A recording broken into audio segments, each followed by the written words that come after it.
Hello, welcome to The Drum. I'm John Barron. Coming up, advice to first home buyers from Joe Hockey. If you want to buy a house, get a good job that pays good money.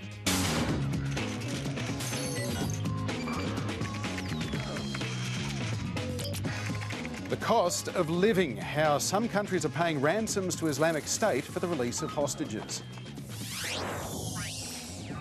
And getting ahead, how cheating has become endemic in some Australian schools.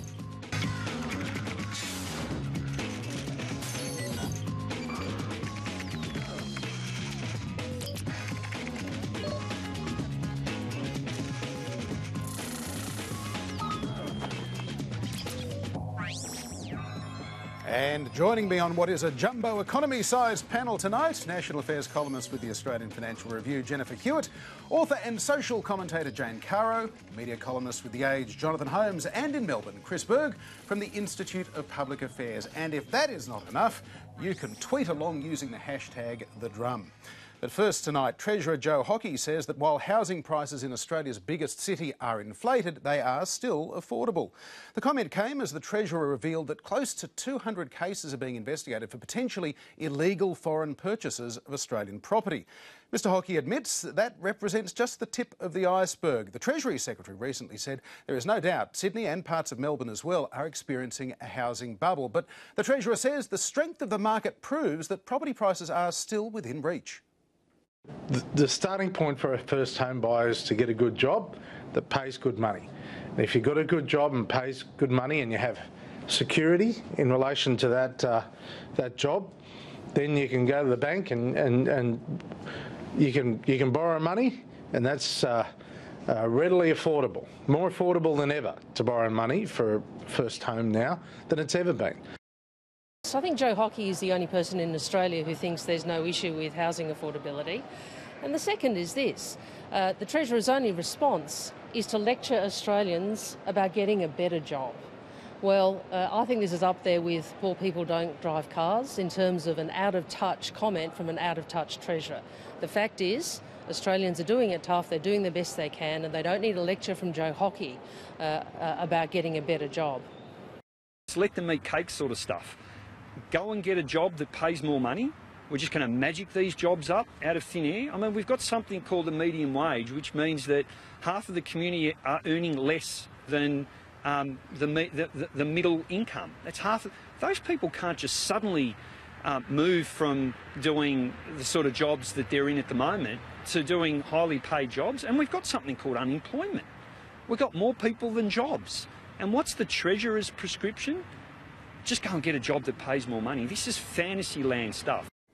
So Mr Hockey's advice to first home buyers, get a job that pays good money, is being treated as something of a gaffe on social media.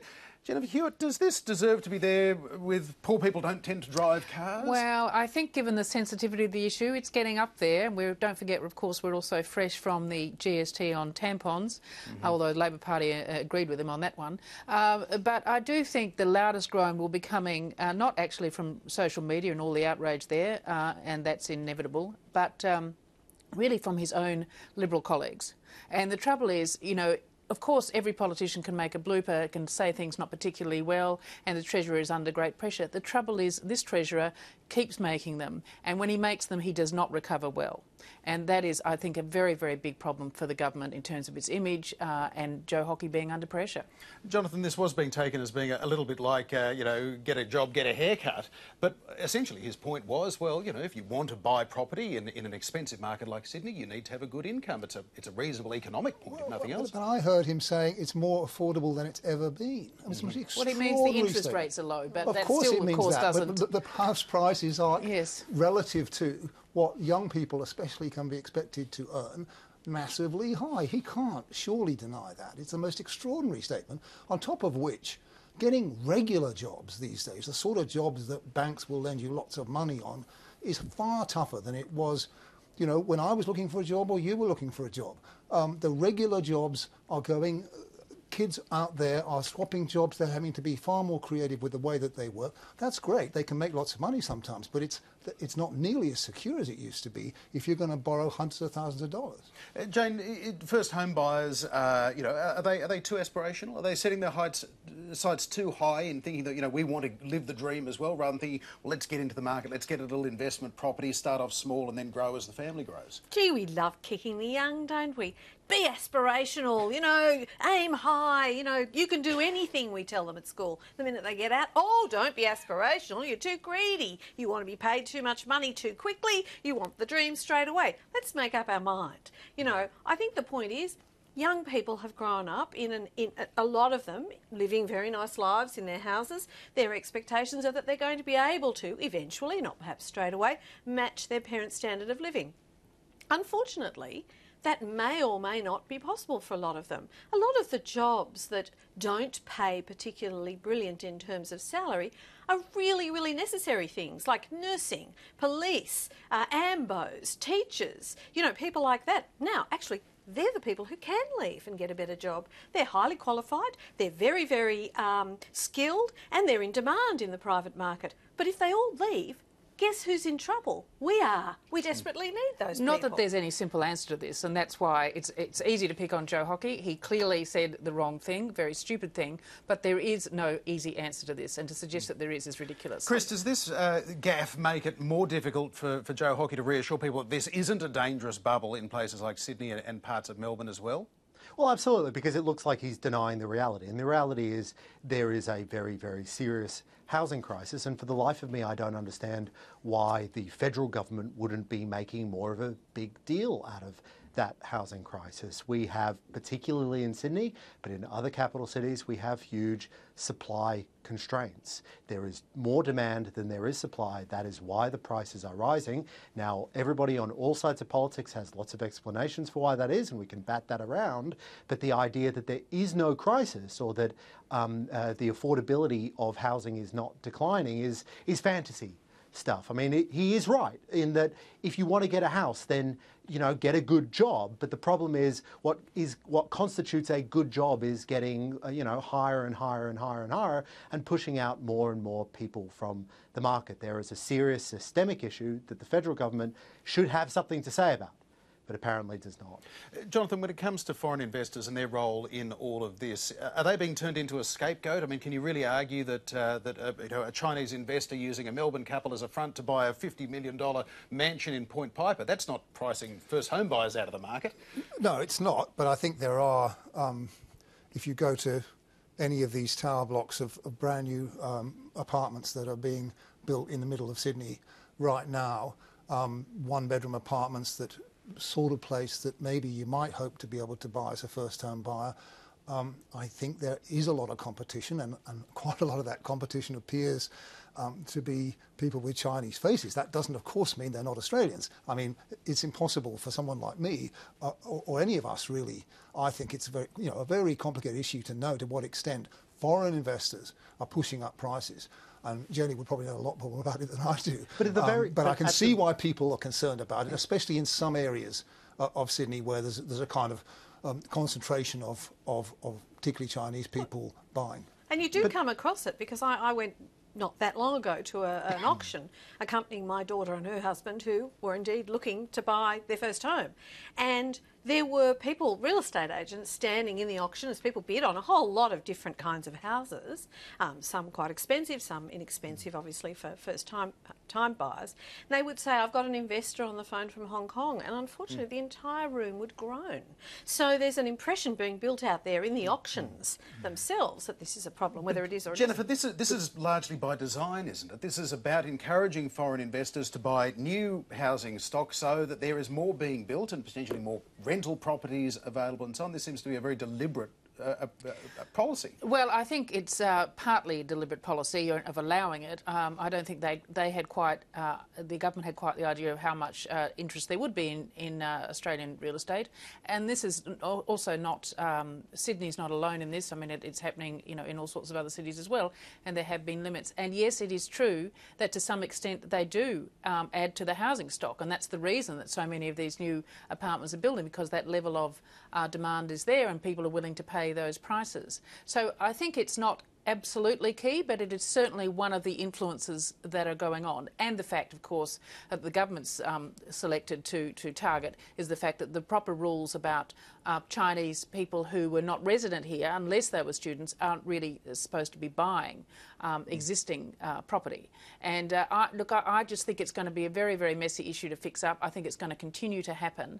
And but as Chris Berg said, I mean, one of the issues is there just isn't the supply to meet the domestic demand. Plus, of course, you've got a lot of retirees, for example, and they're thinking, well, you can't invest in cash because there's no returns. The stock market's risky. What's better than bricks and mortar? So, Chris, is this an example of market failure where government should be getting in further, whether it's increasing the first home buyers grant or doing more to help people out?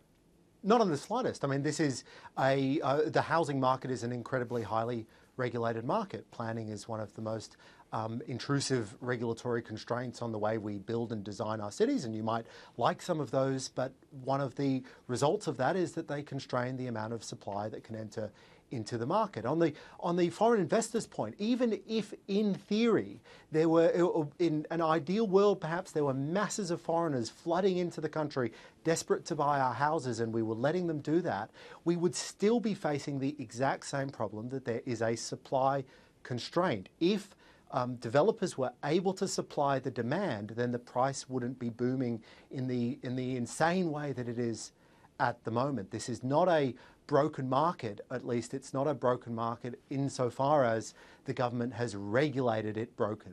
All right. Well, as the debate over gay marriage continues, a former Howard government minister has today called for a national vote on the issue. Peter Reith says that a plebiscite would stop marriage equality dropping off the radar in an election year. He also says that he doesn't see why politicians are any more capable of making decisions on gay marriage than the Australian public are. In the end, this is an issue which captures, I think, the interest of a lot of Australians. I don't see why politicians are more capable of making this decision than the Australian public. We've had referenda or plebiscites in the past in Australia. So, would a plebiscite, a national vote, take the politics out of the issue? Or, Jane Caro, would it be largely irrelevant because, plebiscites aside, it doesn't force the politicians to vote one way or another, does it? No. I mean, I can't see the point in taking to a plebiscite.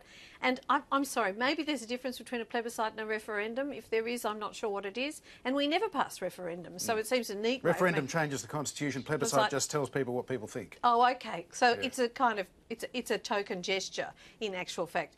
The point is we wouldn't really have all that much of a problem. Wasn't it John Howard who changed the marriage service so that it said between a man and a woman, and prior to that it didn't?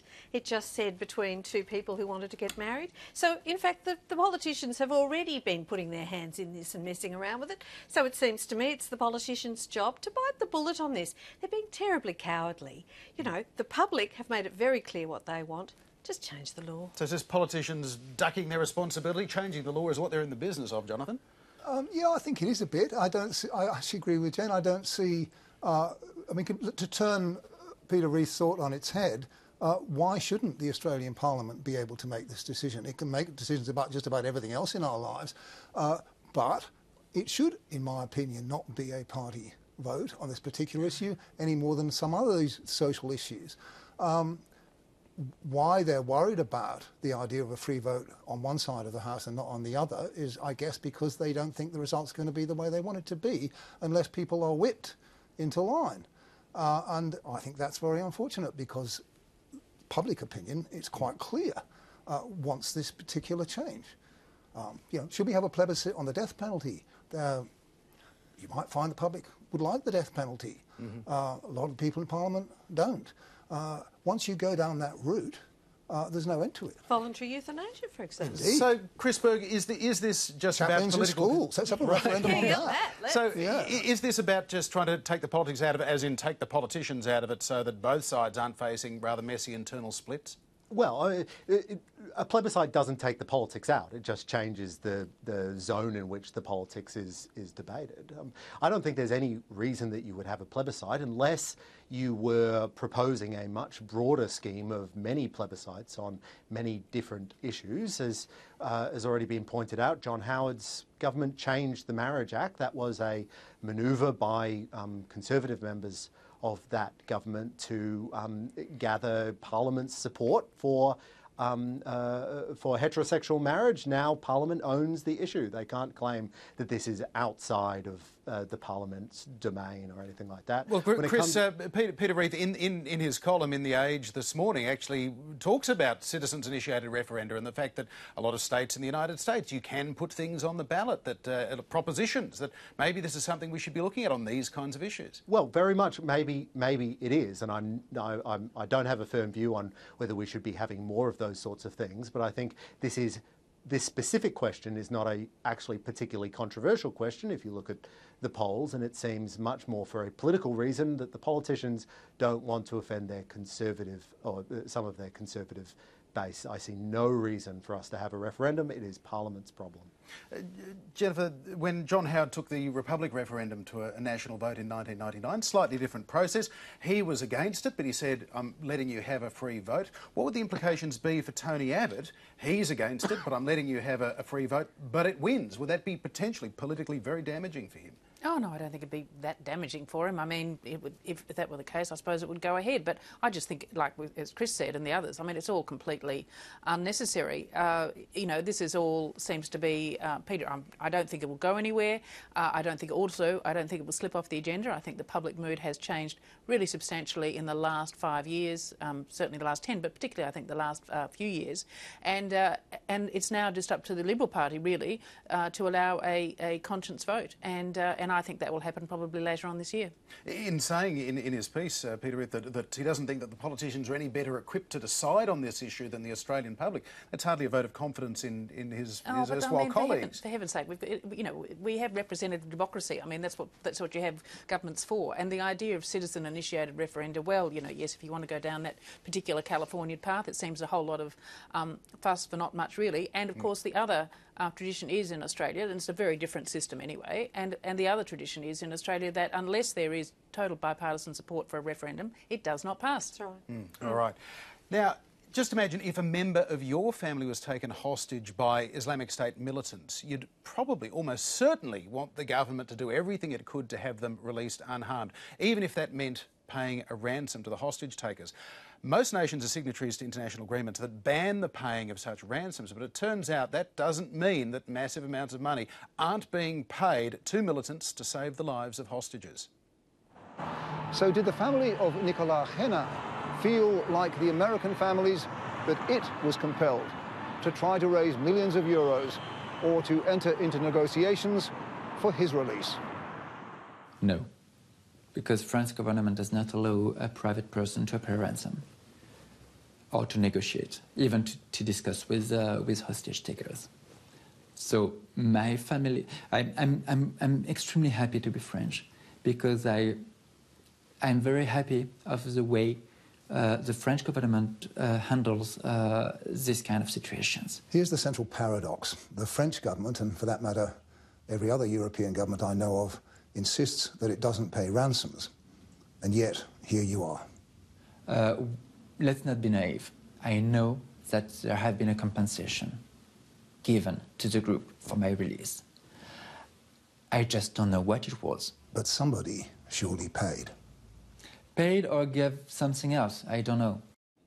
Pretty diabolical situation. Pay money to save a life, and in doing so potentially provide money that could be used to take more lives, or provide an incentive for more hostages to be taken who could lose their lives. It is certainly an ethical dilemma at the heart of this special report. You can see it on tonight's Foreign Correspondent program, presented by our panellist tonight, Jonathan Holmes. This is an intriguing story, Jonathan. In the case of that French hostage, the government says it didn't pay a ransom, but money, it seems, was certainly paid. Yes, I mean, France and every other European country says they don't pay. Nobody believes them. It simply is not credible. There have been hostages released by Al-Qaeda branches in North Africa, by Al-Qaeda branches in Yemen, leaving aside Islamic State, over the last decade and a half. And actually the amount of ransoms that have been paid have been going up steadily, from a couple of 100,000 to anything up to 10 million euros per head now. Now, that money is being paid by proxies. So, for example, you give an aid donation to the government of Mali, and the government of Mali then passes the money on to the kidnappers, and miraculously 2 weeks later the hostages are released. Or the French nuclear firm Areva will pay a ransom. It's a state-owned company. I mean, guess where that money's coming from? In the end, the people who I've talked to, who have talked in turn to negotiators and so on, say it is the taxpayer that's paying these ransoms. So in reality, French taxpayers are funding Islamic State? Yeah, well, certainly Al-Qaeda in the Islamic Maghreb or Al-Qaeda in the Arabian Peninsula, both of which are very heavily dependent on ransoms. The Islamic State has got other sources of revenue and actually has not been charging as much, if you like, as Al-Qaeda. I think it's around the 2 to 3 million mark for an IS hostage, or it was in 1914 when there were any. There's none anymore because nobody is stupid enough to go to Syria, at least no Westerners, journalists or aid workers, and so they're kind of running short on hostages. There would have to be huge potential for this to backfire, that it puts a target on the back of every French man and woman in the world if hostage takers know that there's a huge price on their head. That is certainly the claim that the British and American governments make, that their citizens are safer because it is known that they don't pay ransoms. The problem is that's almost impossible to demonstrate, and I've certainly seen FBI people, for example, former FBI people, and that's the agency that deals with this in the United States. There was a one on American television when I was there saying, we have no actual evidence that that is the case. It's almost impossible to know. But look, I think it does make the French a bit more vulnerable, but there's huge public expectation in Europe that their governments will pay this money and free hostages. There is not the same public expectation in the Anglo-Saxon countries, and it comes back down to that old sort of cultural difference about what the job of the government is. There's still a gulf in that area, as in so many others, between Europe and the Anglo-Saxon countries. Didn't the French gentleman imply, or the story imply, that there was private people paying ransoms for Americans and British hostages? So in actual fact, if that happens, then it doesn't make any protection at all. They're just getting it from a different place. They don't care where they get the money from. Well, they don't, but the amounts are now prohibitive for for families, and that's part of the result of governments paying ransoms is that they've gone up to levels where if you're an ordinary private family in Britain or United States, as Kayla Muller's parents said on television, that's the girl who was killed allegedly in an air raid but had been held hostage for a year and a half. And they were in touch with the kidnappers. But they said, how do you raise $6.2 million? It's just an ordinary family. And the government won't help them. Chris Berg, you got a question or a comment? Yeah, I was just wondering, Jonathan, does refusing to pay ransom, does that create an incentive just to kill hostages, or just to, if you capture someone, just to immediately kill them? Did you find any evidence around that? I don't think you can say quite that, Chris. I think this kind of public killing only happened in the past with Al-Qaeda in Iraq, which was extremely brutal and used to regularly kill hostages. The other Al-Qaeda branches actually found it much too lucrative a business to risk killing hostages unless in extreme circumstances. But what I think Islamic State has discovered is there is tremendous propaganda value, sick though it may seem, in these beheadings, these public beheadings, that has increased their appeal to fundamentalists around the world. And so I think they don't really care. They don't need the money as much. I don't think they really care. Give us the money or we'll bump you off publicly. It's all the same to us. All right. And just quickly, Jonathan, in terms of Australia's policy here, it is not to pay terrorists. Do you think, were it to happen again, it happened in Iraq with Douglas Wood some years ago, but were it to happen again, would they stand firm on that, or would there be one of these back channels being exploited? In the case of Nigel Brennan, who was a freelance journalist who was captured in Somalia not very long ago, held for quite a long time, very brutal circumstances, with a Canadian girl who was brutally treated. They were eventually released in exchange for ransoms paid, as I understand it, by their family and by individuals like Dick Smith, who came to the party. the government did not pay, does not pay, follows the UK and US policy on that. Oh, it should be a fascinating program, Cost of Living, on Foreign Correspondent tonight. Finally tonight, I want to talk about the issue of cheating. According to some teachers, it's become endemic in our high schools. They're saying that they confront online essay writing factories, tutors who do the students' work for them, hidden microphones and smartphones, even some quite old school things like shoving notes down the back of your undies. Experts say that this is a part of a bigger problem, fear of failure, the pressure to succeed, and also it seems, Jennifer, there's a bit of a suggestion here that you're forcing kids to do English when they're not good at English, they're actually good at maths and science, therefore you're inviting them to cheat. Oh, now that's a kind of amazing rationale, really, for cheating. I don't quite see that. And I also think, frankly, that the ability to communicate is actually more important than it ever has been. And that requires a grasp of English. Now, you might argue about how well people do that, but I don't think that's any rationalisation for cheating. I think this is just part of it is a huge problem in schools and of course in universities as well. Again, how you get around it, I'm not sure. People might suggest you go back to an exam system. Some people would think that's unfair, and it's actually not like real life. But I think there's actually some merit to that. And Chris, is this a part of the commodification of education that we're inviting people to say, I can buy a pass with $200? Yeah, I'm pretty sure that this has been around for a very, very, very long time. Look, when I was at university and when I was at school, there were these periodic panics about cheating. When it comes down to it, the schools or universities, if they want to maintain the standards, then they're going to have to continue to monitor these sorts of things. I don't think there's any particularly strong evidence to suggest that this is getting worse. I think what we are seeing is a lot of people who were familiar with the old ways of cheating now being horrified by the new ways of cheating. But it's not clear to me this is a new problem. Nothing new under the sun, Jane? Well, pretty much, but I do think that the internet has changed the ease in which people can purchase, essays that have been written. But I think there's been a particular kind of cheating going on for quite some time, which is parents doing their children's homework and assignments and things like that. How do you crack and now they can just that? give a few bucks to the kids. That's right. Well, sort out your cheating yourselves. Exactly. Well, exactly, that's the point. You can't crack down on that. The problem with that is that kids aren't learning anything. It's also that some schools, both private and public, will use their exam results as marketing tools. So there's enormous pressure on their students to wanting to maintain turn a a blind eye standard, sometimes, and perhaps wanting to turn a blind eye. The higher stakes you make testing, the more people are tempted to game the system. So those kinds of things happen. There's talk amongst teachers to take things back to exams, as you were saying, Jennifer, or also not to have take-home assignments, but in fact to do them all in a classroom.